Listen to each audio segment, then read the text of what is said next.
going on, everyone? Welcome to episode number 53 here on the Proven Knowledge Podcast. This is the Creator Series. Today I welcomed a guest. He's a producer, specifically in the realm of sync licensing. He has a really dope YouTube channel and social media. He goes by the name of XCaliberZero. We actually connected originally through Adam Ivy's Cell Music Masterclass back in 2018. I believe he was also in the inaugural class that I was in for that. And I remember following him on Facebook, and I really enjoyed his content and everything. And I reached out to him probably a few months back when I was booking guests for the podcast again. So I was glad to get him on the episode. We talked specifically in the realm of sync about his journey through working with signature tracks and kind of doing metadata and back-end work for them, and then being able to have opportunities with a bunch of different TV networks and shows, which he touches on in the episode. Sync licensing is, like, I think I've mentioned this before, it's a very interesting realm, and it's a realm that a lot of people have overlooked as far as being able to generate income.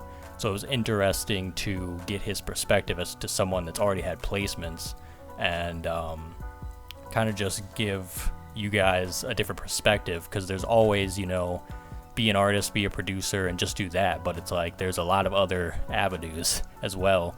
And as someone like myself that's trying to get into that world, I think it's important to share, a different perspective and everything. And on top of that, I think XCaliberZero, just his channel and the information he's spreading, is very important and very vital to up-and-coming musicians. So I appreciated his time today, and I hope you guys enjoy this episode. It's a little bit different than anyone we've done before. So without further ado, let's get into it.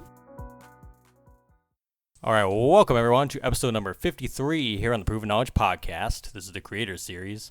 Today's guest is a Virginia native. He's a really dope producer, got a great YouTube channel, great social media. I found this guy through Adam Ivy's Cell Music Masterclass actually a few years back, and he goes by the name of XCaliberZero. How are you, man? I'm doing great, man. How about you? I'm great, and like I said, very happy to have you here today, taking time out of your schedule to, join the platform. So basically, to start every episode off, we just have the guests give a little bit of background information as to how they got started in music, kind of where your stage name came from as well, just the basics for those that might not be familiar with you and your work. Okay, for sure. So ever since I was in 6th grade, I knew that I was going to do music somewhere, somehow. I started off with trumpet, and then eventually I moved from band and went to choir, then went back to band. And then when I was 15 in high school, I got introduced to FL Studio from a friend. And I was really interested in music at that time, so him introducing me that really struck an interest, and I started producing. Then I started using FL Studio 5, I think, at the time, and I was at it every day after school. I was in band, then I would go home, make music, and it was something I knew I was going to be doing. So fast forward to when I was 18, I graduated from high school, and I got into Full Sail University, and from there, I went to school for 3 years with the Recording Arts bachelor's degree, and after I graduated, I got an opportunity to work with a company called Signature Tracks for sync licensing. So what I did was I ended up interning for them for about 6 months, or it was 7 months with no pay, and then eventually they brought me on board full time, and worked with them for about 6 years. So that's kind of my background. And as far as XCaliberZero, the name, I'm really random. I'm really weird and random and just goofy. And in high school, I was just just a typical class clown, just being goofy. And that's pretty much how I got my name, by just being really random. I think I just said it one time in band class, said XCaliberZero for no reason, and it just stuck with me ever since. Yeah, I remember seeing your profile on Adam's on the Facebook group, and I was like, that's a cool name. I wonder what this guy does. And I saw you were a producer and everything, so I'm like, oh, I got to follow this dude because he seems pretty cool. So your name is probably one of the most unique names I've seen in a while. So and as far as the sync licensing goes, I'm going to get into that later in the episode, because I know that that's something you kind of specialize in now. That's a big part of your brand and kind of what you're doing and everything. But for sure. So as far as you said you got FL 5, so this is probably what, around the early 2000s, correct? Kind of when you got into music. Yeah, it was 2007. Yeah. 2007 is when I started. Yeah, that's awesome. So you've been at it for a long time, honestly, for the last 13 plus. For sure. Yeah, that's incredible, man. Glad to hear it. So I see right now you're in, I assume, your home studio, correct? Yeah. Yeah, so I can only assume that you've been pretty much just creating from there for the past year through like the pandemic and everything. Like, what has the last year for you kind of look like? Has there been any challenges or obstacles facing you and your music, or have you kind of just been able to work through it?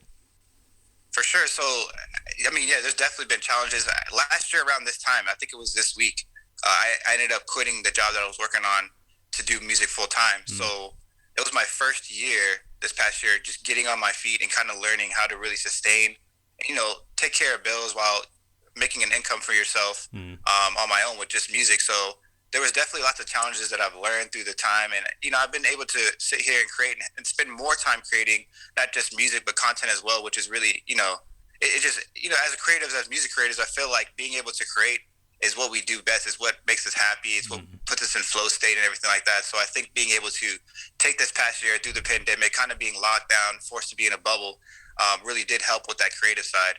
But as far as learning the sides of business, it was definitely a lot of ups and downs. Mm. Yeah, I know, like, I've heard every single week, I kind of ask a similar question to every guest since this whole thing began, because I started this kind of when the pandemic was just getting going.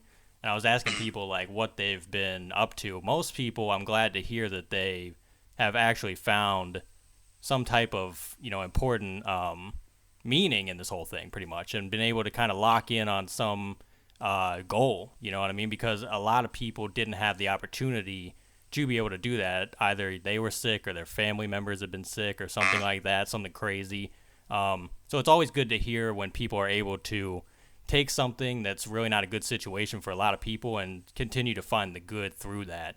So I'm glad to hear that, everything's kind of been moving in the right direction for you. And I think that's great that you've been able to finally get to the point where music is bringing that income that you need, you know what I mean? And being able to, like you said, I totally agree. It's like obviously we need money, right? Like we need money to survive and everything, but like we're all working toward the point of being able to make money from what we love, because that's the ultimate goal. Sure. When you get the time and the money, that's what everyone wants. So it's like, I commend you for that, honestly. So I appreciate that. Great work on that, man, especially through, like I said, a very crazy year.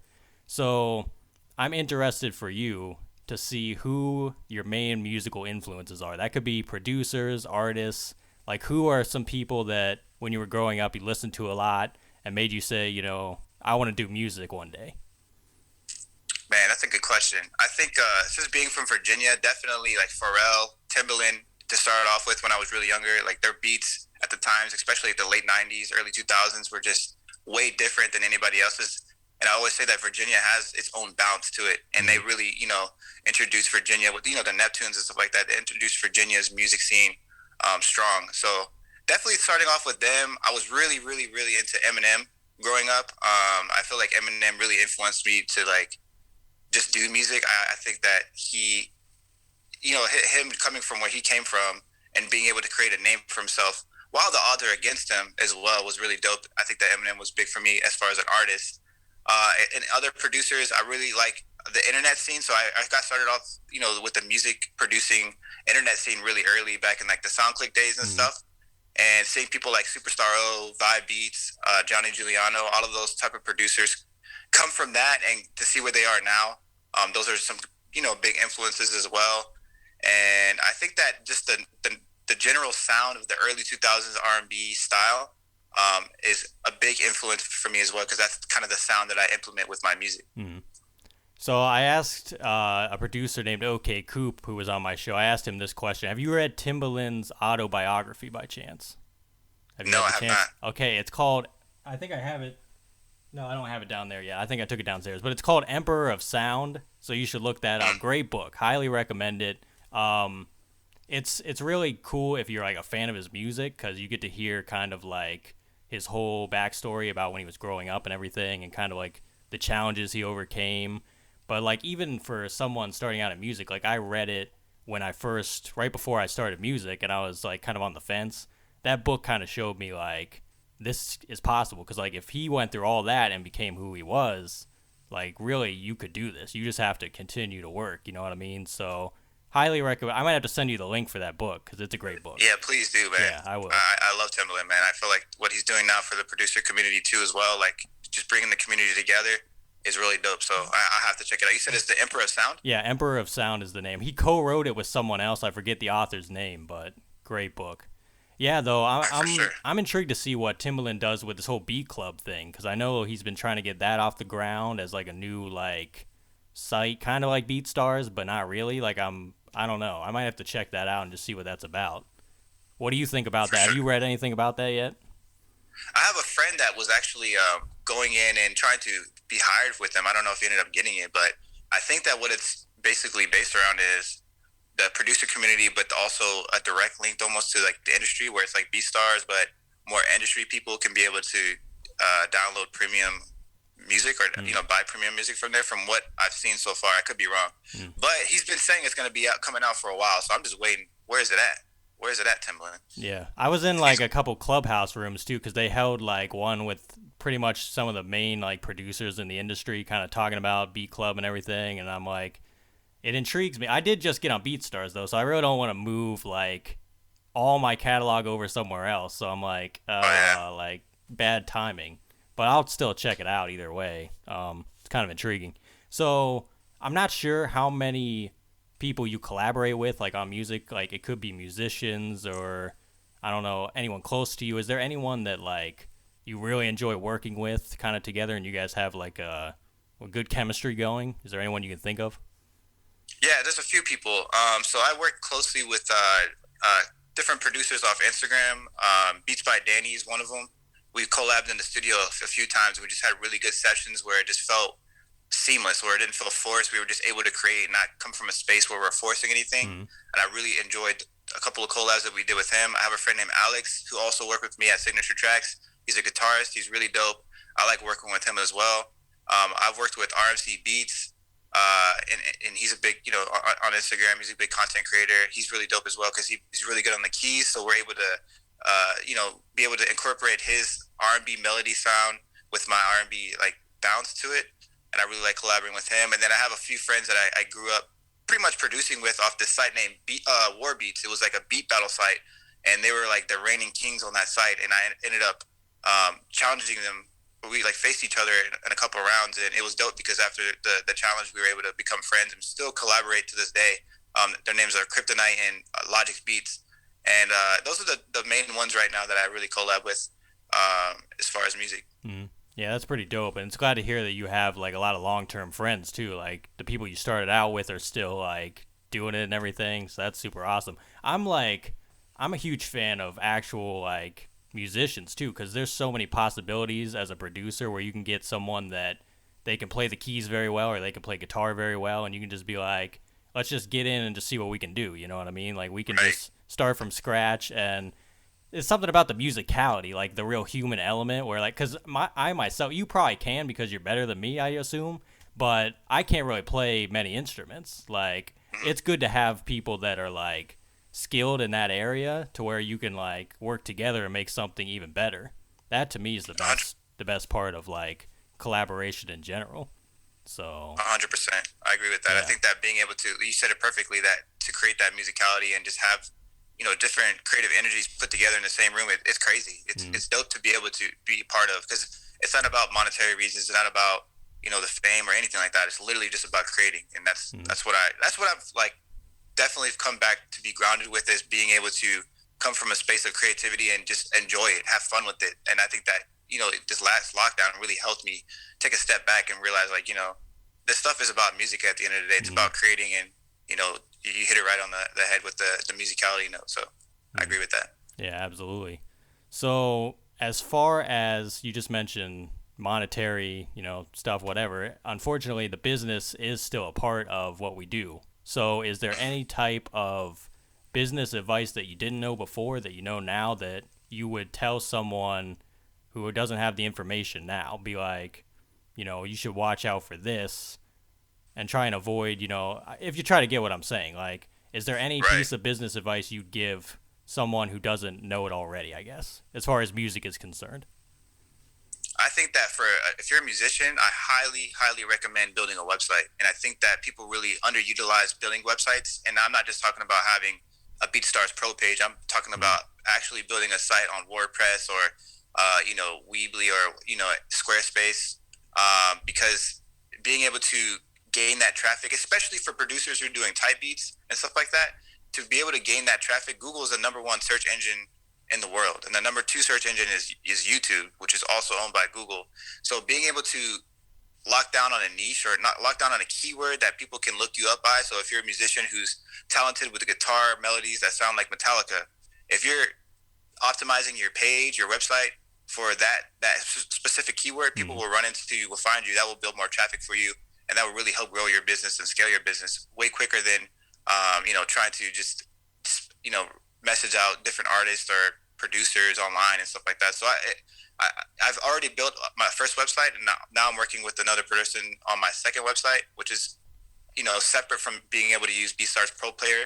It's just being able to it's all on my own website. Like all my music's uploaded by myself. I'm not using a third party plugin or anything like that. So I highly recommend people who are in music definitely set up a BeatStars, or not BeatStars, a website, and then also create different streams of revenue. So when you're doing a website, you're going to be able to optimize the fact that you can have a keyword on a blog post. So you can basically make blog posts directed towards certain keywords, and those keywords will build more traffic to that page. And the more traffic on that page, the more people want to advertise on your page. So that's another stream of revenue. You can sell products on that page. If you have a blog post, you're basically educating your audience. But if there's a product that you can plug within that educational part, you can build a landing page off of that, which will help you, get paid.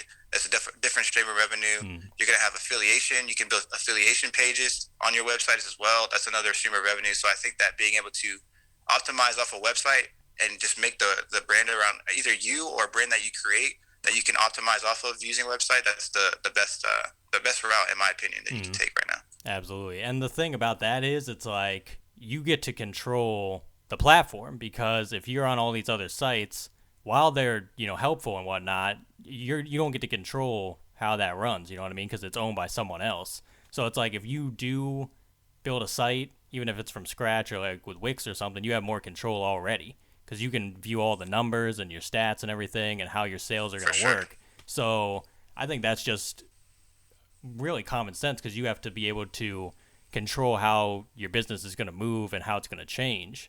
And if you have it all in a nice central place where your customer can find you, that's probably the best thing you can do in general. So for sure, that's super. I agree. That's super valuable, honestly. So let's get into the sync licensing part, because I know right now you've done a ton of stuff already.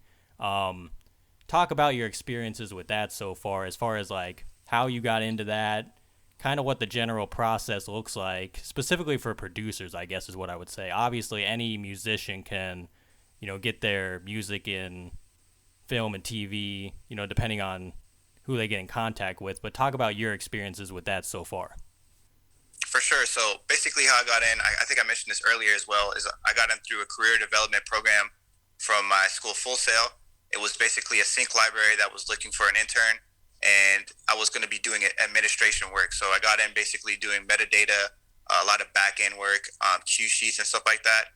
So basically I got on with this music library, and the music library is basically, just a catalog of music where production companies and networks that make these TV shows can pretty much source their music from. And they basically build, blanket licenses with these companies. That way they can use as much music as they need under one agreement. So I got in with them, and from that opportunity, about a year later, I was able to start composing for them. And I was already composing at that point. I was already producing, but I kind of needed to learn the ropes of TV. TV has a different format to it. You got to kind of understand the sound.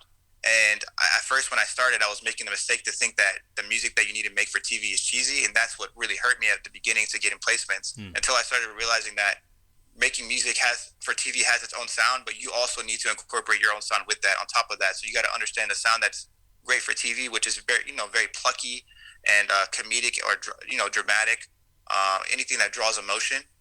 On top of if you're a producer that has like good drums or anything like that. So that's the kind of the route that I started to take.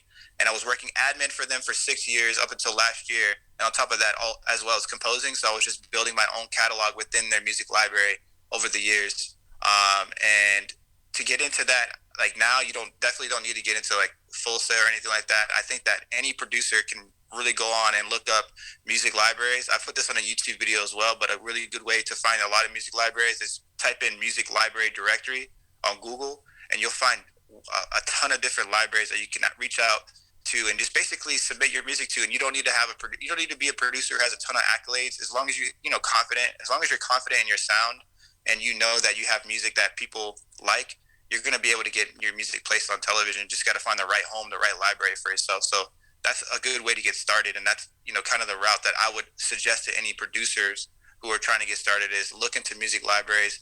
Have a few examples that you can showcase to them, and then build your mini albums or mini catalogs within that library. And you can work with multiple libraries depending on the agreement that you sign. So I would recommend working for looking for a big list and then try to get into at least 2 or 3 and work with them. Yeah, man, it's been such a maze for me as far as like learning about that world, because I didn't really start learning until last summer, and I kind of dug into it more and like discovered like music supervisors, like what that was, and like libraries and everything. I'm still like in the process of trying to find like a library that would fit what I'm trying to do and everything, because I got so much music that's not being used. I'm like, this is just going to waste. Like, this could be used for something. I'm like, I know it could be used for something. So like, I'm just trying to take my time with it and see like where I can go that stuff will be utilized and everything. Obviously, I feel like I need to get a little better in certain areas as well. And like, I feel like someone like yourself, you're more seasoned. Like, you have had to practice a little more as far as like that world goes and everything. But I really like, it's interesting to see how it's going, because I know even in the last year when like live shows were shut down and everything, people lost a lot of income. So a lot of people viewed sync as like a way to make up for the loss of that income. But I guess I don't know enough about it to be like, I don't think it's like oversaturated. I don't think it can become oversaturated, because it's just like anything else where there's always an opportunity. You know what I mean? Like, even with artists, it's like there's always an artist for you. You just have to find the right one. So I think it's probably the same as that, but it's just very fascinating to me. And like, it's interesting to get like the perspective of someone that's already done it. So like, I appreciate you sharing that. Which I think you already mentioned this, but what was the library called that you're with right now? Yeah, I was working for Signature Tracks. Okay. Signature Tracks was the library, and I still compose music for them. I just don't work full-time admin with them anymore. Okay. But yeah, that's the company that I worked with. So I'm interested as far as like what you've been placed so far, like your placements in TV. Is there anyone that like stood out to you that was kind of your favorite one, you think? Recently I got one on Jimmy Kimmel Live, which was pretty dope. Rhythm and Flow, which is on Netflix. The Kardashians, Keeping Up with the Kardashians. A lot of the Housewives. So Real Housewives of New York, Real Housewives of Orange County, Vanderpump Rules, Are You the One on MTV, Married at First Sight, which is getting pretty big now. There's a lot, honestly. I worked with them for 6 years, and it was dope because I was able to see the behind the scenes. So I was working with this music supervisors or people under them, like music coordinators, working with editors in the editing bay. You'll be able to see, how they edit and put the scenes together. And then they, from there, they figure out what type of music they need. And you're sitting in there and you're telling them, hey, I think this music would fit for this scene and stuff like that. And it's cool because that's a collaborative effort. But I think that basically, knowing the ropes of, where to, basically knowing your style and see how you can fit within a library. If you have a certain style, like if you make drill beats or anything like that, if you're able to understand that your style can fit in any home, and as long as you can put an emotional value to it, if you can make comedic tracks with drill, you can make emotional tracks with drill, or anything like that, that would help you get placed. But yeah, fortunate to be able to get a lot of different placements. The NBA was a big one. I got one on the Miami Heat, so I was very fortunate to be able to get a lot of different placements, and it's still continuing to grow. Yeah, that's super awesome, man. I'm glad to see all the success you're having with it. So continue that work, bro. That's awesome. I appreciate that, man. Thank you. Absolutely. So let's get into kind of like your YouTube channel and what you've been doing on Instagram and all the other social platforms. How do you think you've been able to effectively use social media to your advantage as far as content creation goes? Just sticking to my one niche. I think before I was trying to do too many different things when I first started, and I was focused on seeing what the trends were, where the trends were going, and trying to just keep up with that instead of just knowing that, I have experience in one lane that most people don't have, and I have a different angle from it as well. So, being able to kind of just hone in on the thing that I know the most, spread as much knowledge about that subject as possible, and then learning a new route as well at the same time, so I can be able to teach that as well. So that's something that's really been helping me. That's been sync licensing. I really want to help producers get in that lane because, as you said, during COVID, you know, if you're a live musician, that hurt you a lot. And being able to have that back end royalty money, we're getting royalty checks every 3 to 4 months from BMI, and that really helps. That's extra a few $1,000s that I'm getting, or whatever, however much that I'm getting, and people live off this. People legit live off of just sync licensing alone. So my job right now is just to educate and just tell my story and show my story as much as possible along that journey about what I've learned along the way. Absolutely. And like your social media, like very eye catching, like your thumbnails and everything. So spot on, bro. That. Absolutely spot on.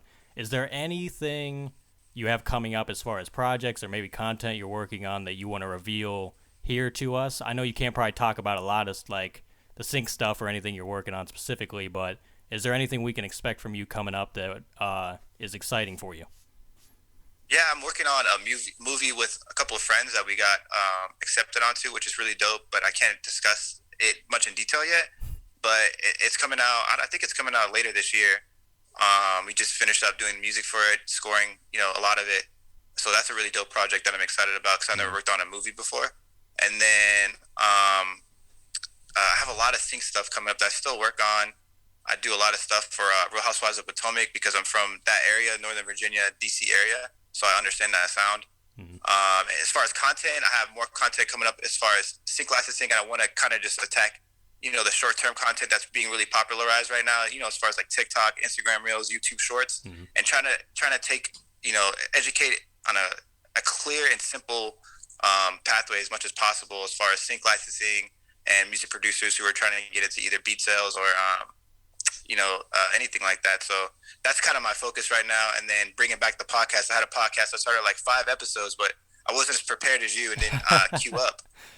So I definitely learned something, from you actually before we even started this conversation, that I definitely need to queue up again and start getting more people, already ready and prepared. Yeah. So, but congrats to you to your 50th episode release today. Yeah, I appreciate that, man. And I didn't even know you had a podcast. So, like, yeah, please get that going because I want to check that out for sure. That sounds amazing. And it sounds like you would have even more interesting stuff to talk about on your podcast. Because, like you said, you have like a niche and everything. You could probably go into a lot of stuff that I would find helpful at least. So, yeah, absolutely do that. And I'm looking forward to that movie. That sounds interesting. Is that like a short film, or is it gonna be like in theaters, or like? If you can, it's being presented at the movie festivals. I can't remember which movie festival it's going to be presented at, but it's not like a big movie or anything like that. It's a lower grade movie, but still it's dope. I think that this is their first or second movie that they shot, but I've already seen the cut, and we already cut to picture, basically made music to the picture and stuff like that. So it's pretty dope. Yeah, awesome. I'll have to be on the lookout for that. If you like end up posting it up, I'll kind of see what it's all about. So, only a couple more questions for you, and then we'll wrap up. If you could go back 10 years ago, maybe give yourself advice, maybe not change anything at all, what do you think you would do? I think that the biggest thing that I would work on or tell myself is just don't be fearful. Don't create or don't try to grow from a place of doubt and fear. I think that as musicians, we're kind of conditioned to think that it's hard. It's super hard to quote unquote make it, and I think that the definition of make it now is way different than it was before.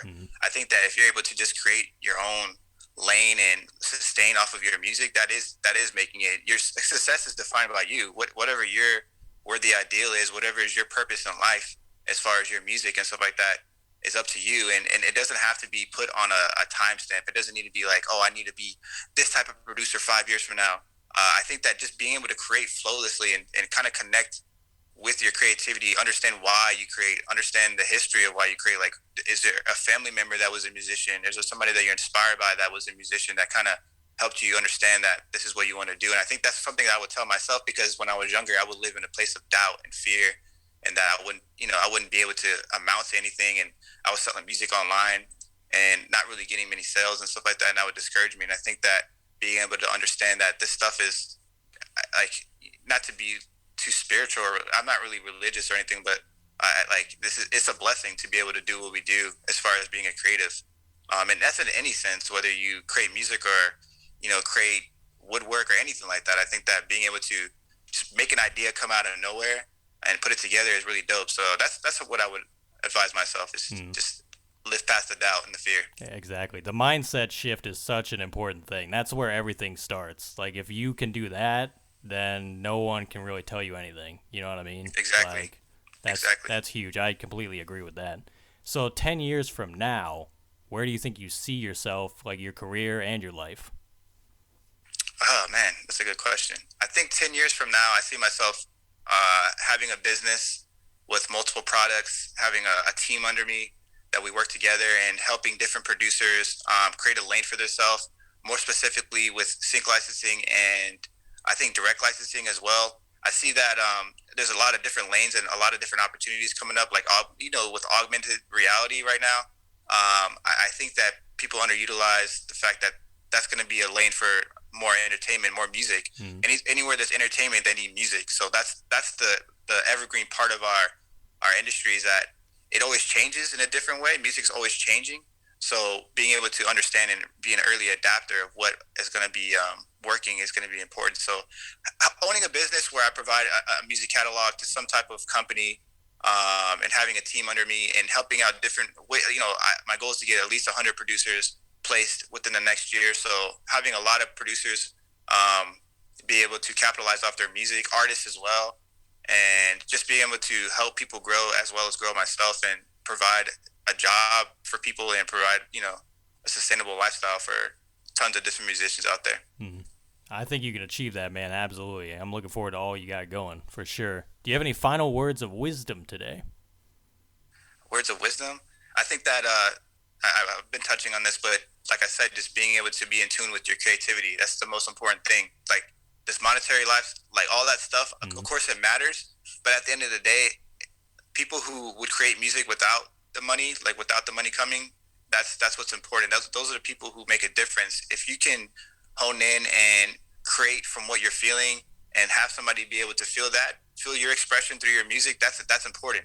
I'm sure there's songs that you felt when you're sad, or you felt that when you're happy, that brought out an emotion within you, and you need to be able to understand within yourself that you can create that same feeling for somebody else, and you need to pass that to somebody else as well. So I think that staying on your mission, staying in your lane, find your purpose, be driven by your purpose. Don't let other people's outside judgment direct you or influence you. Just be influenced with this. Be influenced within yourself. What you hear in your head, what your mind is telling you want to do. That's your ultimate calling. So that's the words of wisdom that I would pass on to anybody out there. I absolutely love that, man. And it really does start with the passion, because if the passion isn't there, nothing's going to work. Like, that's what people don't understand, is like, it has to be there to even do any of this stuff that we're all doing. For sure. So that's great, man. I love it. And that's a great way to end the episode, man. That's all I have for you today. Man, I just appreciate the time, because like, I really like all the innovative things you're trying to do as far as like building your brand and just giving people the information. Like, that's why I created this podcast, is just for this information for people, and I hope we're helping people, and I think we are. You know what I mean? I think we just got to keep doing this thing, and I wish you luck on everything you got coming up, man. Likewise, man. I really appreciate you having me on. Congrats again on your 50th episode, man. That's big, man. And keep going, keep pushing, and keep spreading that information, bro. It definitely makes a difference, and you're making a difference for the community, and it's dope to see you be able to create your own lane and help everybody else grow at the same time. So keep pushing at it, and thank you so much for having me on. I'm definitely gonna have to have you on the podcast as well, man. Oh yeah, just hit me up anytime. I will make the time if I don't have it, man. Thanks, guys, for listening today. That was episode number 53. We'll be back same time next week. As always, hit the support button on your podcast streaming platform if you want to send any funds, and we'll see you then. Thank you very much.